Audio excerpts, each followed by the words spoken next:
These are some big old watermelons. I can promise you, you don't want to have this job of tossing these big old things all day, especially as hot as it is. They're pretty though. All right, guys, welcome back. We're in the watermelon field, and they're harvesting some 720 Jubilee Red. These are in my late fields. If you've not followed me before, not on plastic, on bare ground, transplanted for irrigation. And we'll be harvesting out here mostly in the month of August, and it may overlap some into early September around Labor Day. Probably soon after Labor Day, we'll probably be wrapping it up, give or take a little.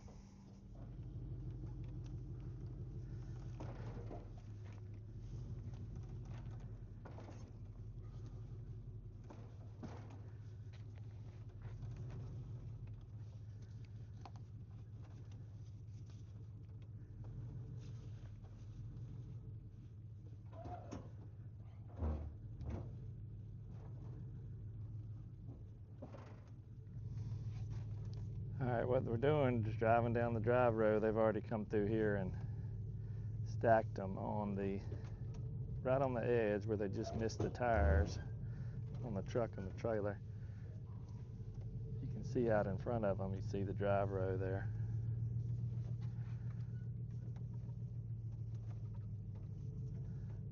These red watermelons are pretty big, so you don't want to have to throw them very far.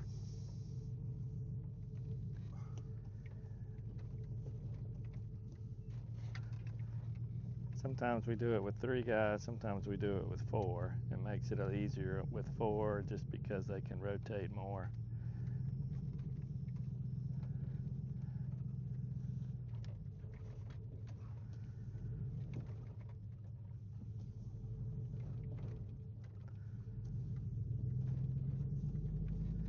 Those 2 watermelon bins on the front of the trailer are yellow.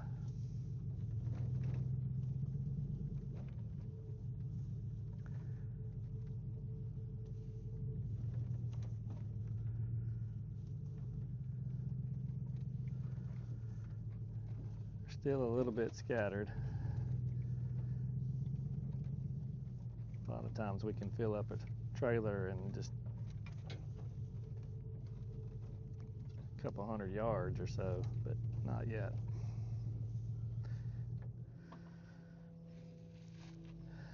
Okay, there's the trailer. They're picking on this side. So these are some watermelons that they've left. Yeah, that's a pretty good size melon there. And then you've got different sizes. There's a little bit smaller, a little bit smaller. There's another one a little bit smaller.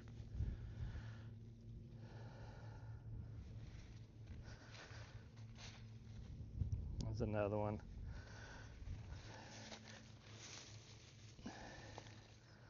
You know, I get asked a lot about knowing when to pick a watermelon.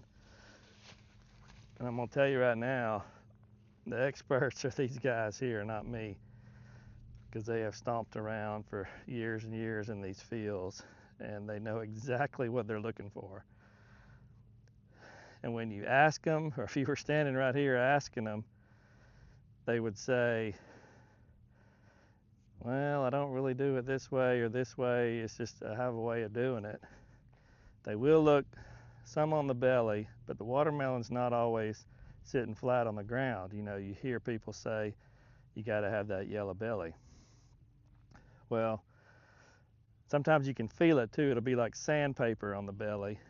That's an indication. And you can look for the little tendril, but they don't really look for that, because there's a fine line between being ready and being perfectly ready. And these guys know how to pick them when they're perfectly ready. A lot of it is by feel, as far as feeling the outside of the rind, how it may be slightly ribbed or a little more or less slick. and they can also tell pretty good, almost 100% on the overripe as well. And they can tell that like when they're picking them up and kind of feeling how they feel. But I'll say this, we went the whole summer and did not have one person bring one watermelon back because it wasn't ready. And I'm talking thousands and thousands of watermelons. These guys know what they're doing. You know, they'll go by the look, the color of the rind plays a little bit of part in it, but they can just about tell by looking and feeling. And I'm very blessed that they know, but a lot of it is just so much experience. And you know, we plant the same varieties every year, which helps because it provides a consistency with the harvesting. You know, I'm not planting a whole bunch of different rind patterns and varieties and that kind of thing. We pretty much stick with one red variety, which is going to be the 720 Jubilee, and one yellow variety, which is going to be the 4456. Used to be Summer Gold on the yellow. They took that out, so we went to the 4456.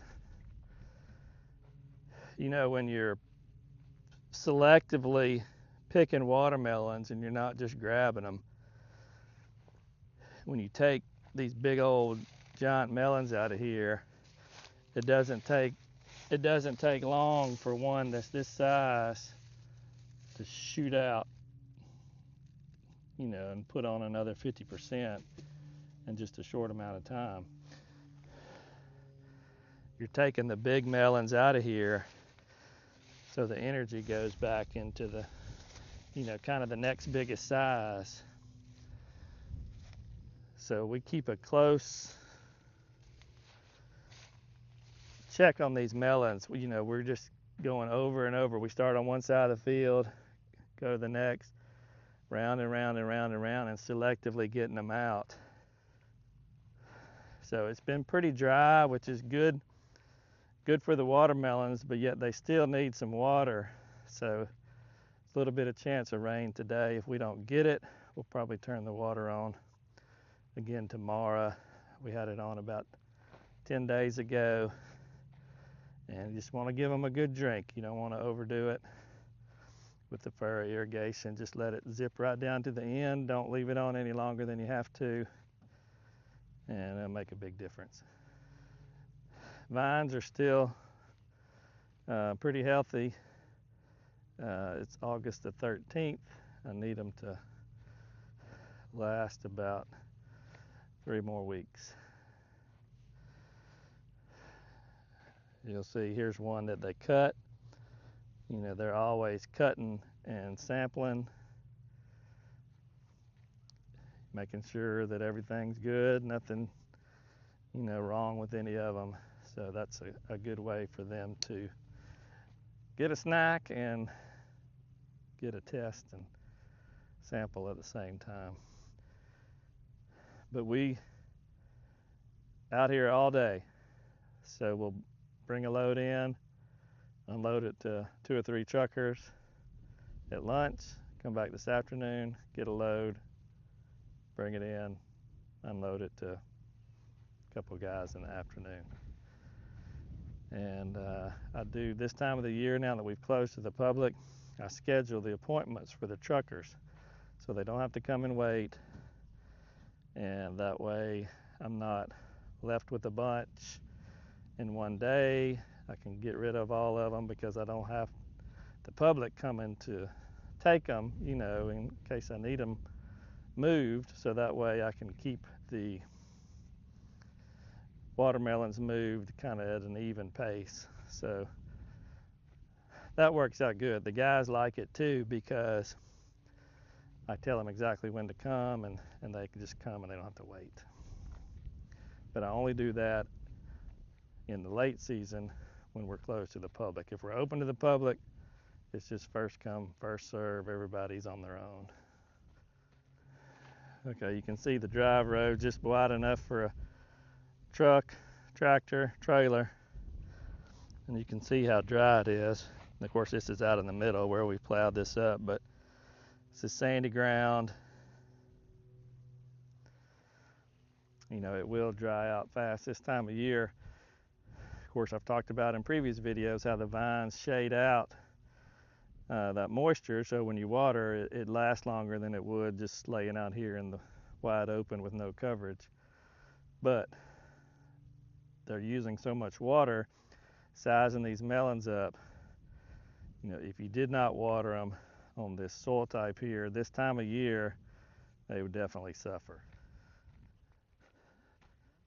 Okay, they're kind of working towards me now, and what they'll do is they'll take like this section between this drive row and the other drive row and kind of split it and work this way so they can stack on this side of the drive row, turn around, and go that way. That way you're not passing them all the way across to the middle.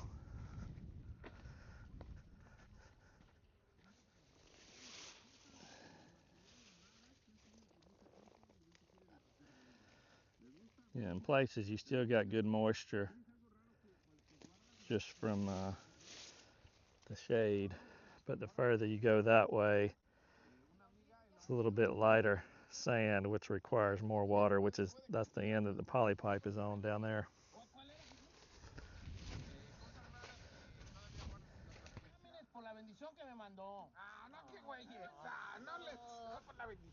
Tengo mi diploma y mi licencia HVAC.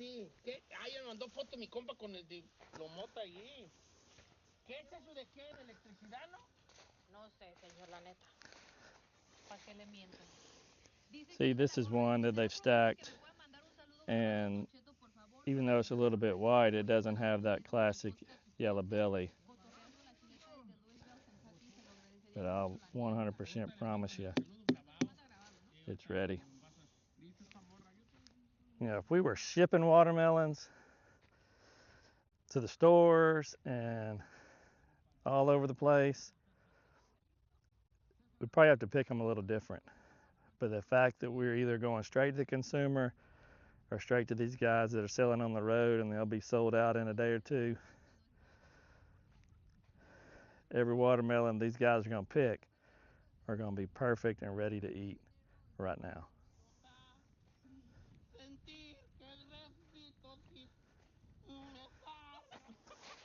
Here's one with a little more of a yellow belly. If you could feel it, you could feel it's got a little bit of sandpaper grit on it.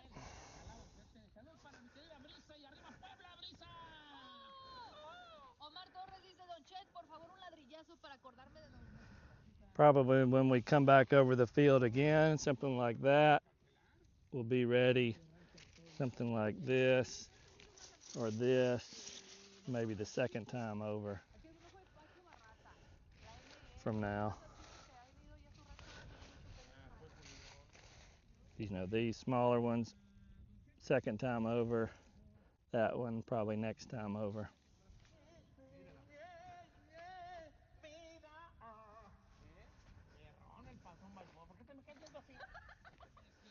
It would be interesting to take like a watermelon like this and weigh it and mark it without cutting the vine, and then come back, you know, a week later and see the size difference.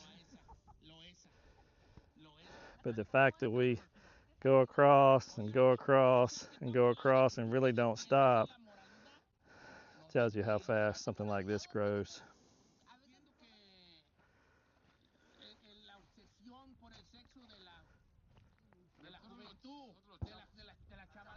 That was a bad one. They just busted it in the middle.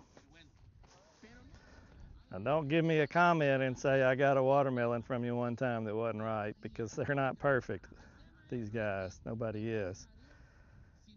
But what I'm telling you is these group of 3 guys, I can't imagine anybody being any better at what they do. Make very few mistakes. That was my point. Okay, now let's take this watermelon that I was just holding and let's cut it.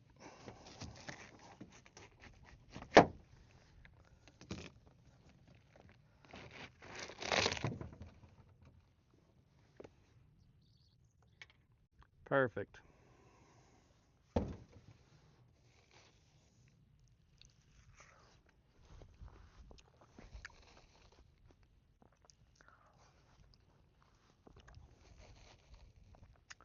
A lot of sugar, a lot of juice.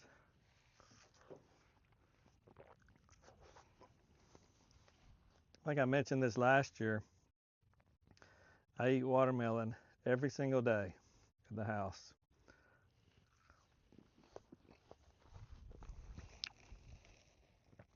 Probably my most favorite food, and I'm a little bit sad, or a lot sad when it's over for the year.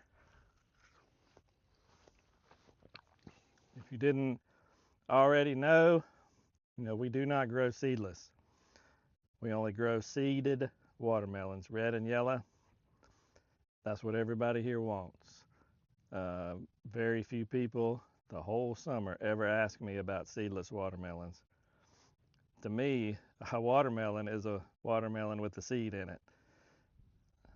I'm not bashing the seedless watermelon guys, that's just my opinion. But it's also what everybody wants. If all of a sudden nobody wanted these and everybody wanted the seedless, then I guess I would have to adjust. But for now, the seeded watermelons is where I'm going to stay.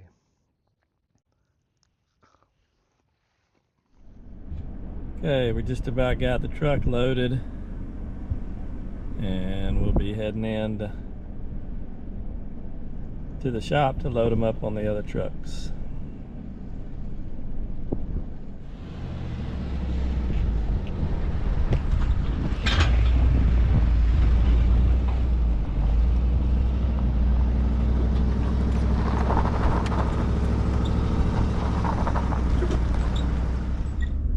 I hear a lot of feedback from the guys that buy the truck and trailer loads, and times when we may be out, or maybe we've got too many people and they can't get any, they'll go other places to get them, and they always tell us that ours are the best. And I'm not saying that in a boastful way. I think a lot of it has to do with how we pick them. I hear stories in other places of, growers just putting high school kids out there and turning them loose and not know what they're doing and that kind of thing. And if you can have the best watermelons in the world, but if you don't pick them at the right time, they're not going to be any good. So that's something we kind of pride ourselves on and try to do as good a job as we can in that department.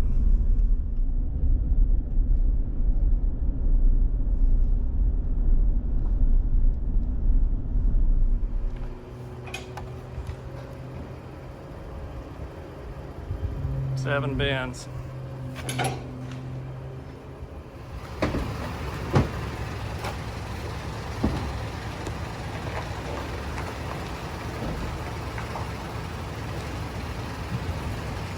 Okay, this guy here wanted 40 red and 10 yellow.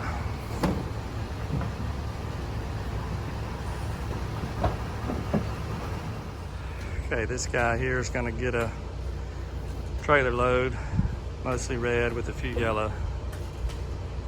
It's kind of interesting how some people want as many as yellow as they can get as far as where they're selling. Some people a few, some people don't want any. Just kind of depends on the clientele, I guess, and where they are.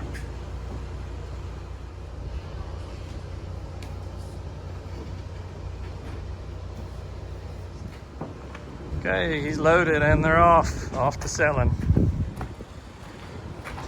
Yellow one's in the back there, kind of taking up that empty space in the trailer.